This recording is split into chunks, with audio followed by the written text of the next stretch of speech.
Ассаляму алейкум. Здравствуйте. Я Ремзиль Валеев, журналист, татарин.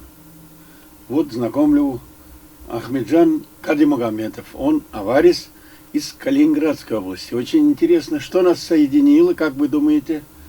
Сам ты откуда родом? С Киргизии. Родился, вырос в Киргизии.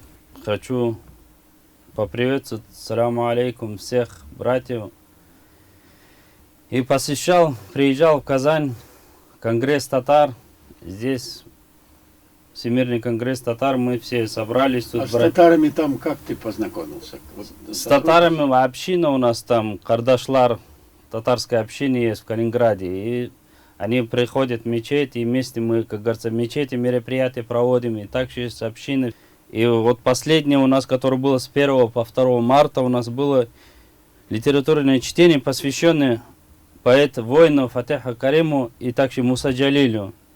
И приезжали отсюда, Ренат Харис приезжал, многие из Казани приезжали к нам. И ты тоже участвовал? Участвовал в этом мероприятии, татарский да. классик, поэтому да. Я по секрету скажу, я из деревни, где вырос Фатех Карим. Там я выучился, из соседней деревни, это мой земляк, и я тоже знаю и пишу, и знаю, дружу с Лейлей Фатеховной Каримовой, которая тоже там была. Да. Значит, ты уже в какой-то степени немножко татарин. Ну да, я уже, как говорится, Культурой культурой, да, это очень мы, как говорится, вместе совместно проводим это все культурное. И здесь тоже, как говорится, книги именно по татарской культуре я здесь...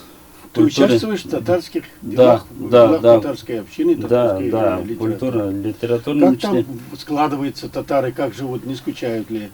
Есть ли у них действительно организации? Организации есть у нас все. Насчет организации. Просто с места у нас, как говорится, проблематично. Дом дружбы. Места нам не хватает, а так мы собираемся.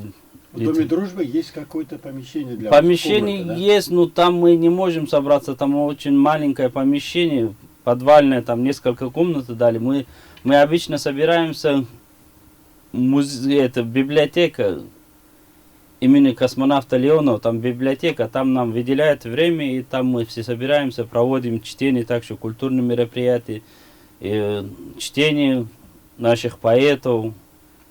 И в этот момент мы, как раз, общаемся со всей области, собираются, с города, со всей области, все мы татары собираемся там, и, как говорится, проводим чтение, чаепитие, общение, какие сущие проблемы обсуждаем вместе, как говорится. Религиозные мусульманские мероприятия проходят ли у вас? Джумга, намаз читаете? Да, у нас проходит. Ураза Байрам. Да, Ураза Байрам проходит, и религиозный, все это проходит у нас. Молильный дом у нас есть, музей Фридландские ворота, который нам предоставлен на данный момент в аренду. В музее вы молитесь? Там рядом здание музея, около музея здание. Там мы, как говорится, проводим джумга и праздники, все там мы проводим. И также именно речение, что от нас касается, все мы там проводим. Но на данный момент у нас возникла проблема в связи с тем, что музей Фридландские ворота получили грант около 100 миллионов. Они нас предупредили, что мы дальше не можем продлить вам аренду. На этот грант расширяются? Да, расширяются, они хотят... А что, в Калининграде больше другого молельного дома или мечети нет, что ли? Там за городом есть Исаков, поселок Исаково, там есть молельный дом, за городом Исаков. Но там место небольшое, там получается столько не вмещается. У меня на пятничную молитву приходит около 600-700 человек, только на пятничную. На празднике около 10 тысяч мусульман было. Это куда приходят они? Они в мечеть на Держинку, где это музей Фридландские ворота, где мы проводим обряды, вот туда они приходили в этот раз. И там рядом мечеть у нас, который уже почти 90-80% достроенный мечеть, который у нас забрали, и рядом стоим. Мы проводим здесь молитвы, и в этом мечети тоже первый этаж мы сооружили. Недостроенная мечеть, где построена? Это рядом с музеем, рядом с музеем. Да, рядом кто построил мечеть? Мусульмане построили, мусульмане постарались. Что же? И получилось так, что и рекреационная зона, якобы участок было неправильно выдано, это, как говорится, судебное. Теперь готовые помещения сносят? Готовые помещения, да. Пока они не сказали, что сносить будут, они пока нам выплачивают ущерб. Пока полностью это ущерба не выплатили, и за это пока речи не может быть А такой. кто построил, на какие деньги и кто? Меценаты, да, чеченцы были меценаты из Казахстана, которые приехавшие с Азии, которые они постарались, и остальные мусульмане все скидывались, и основной меценат является чеченцы с Азии, которые...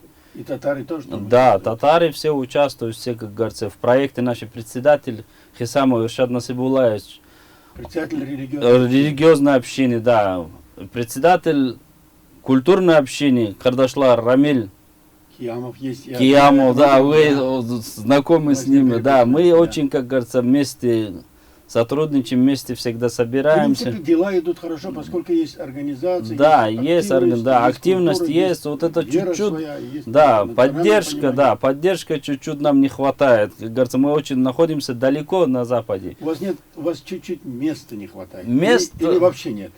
Вообще места пока, как говорится, вообще нет, мы не можем, говорить, пока как-то есть пока, но дальнейшего... Что есть сейчас на сегодняшний день? На сегодняшний день, вот где нам предоставили молильник, как говорится, место, это где мы можем собираться молиться. А вот по Музеи. да, музеи Фридландских ворот. А по культурной части тяжело, да, мест нету, где мы могли бы, как говорится, национальные праздники свои как проводить. Мы в прошлом году проводили Сабантуй, очень так масштабно провели, все красиво, все. И хотелось бы как-то в культурном сфере, чтобы было у нас свой уголок, куда мы могли в национальных костюмах детей Чеченцы воспитывать. крепкие ребята, и деньги находятся. А что мечеть не построить? Большая окружная, за ним дали землю. Мы вложили туда почти 1 миллион чем-то денег, разработку, план, межевание, это все документации. В итоге выяснилось, что там несколько сооружений, относящихся к Министерству обороны. И в связи с этим они, муниципалитет нам письмо прислали, сказали, до 2021 года будет передаваться это имущество муниципалитет, тогда мы дальше А будем... другое место землю предлагают они? Не предлагает никакую.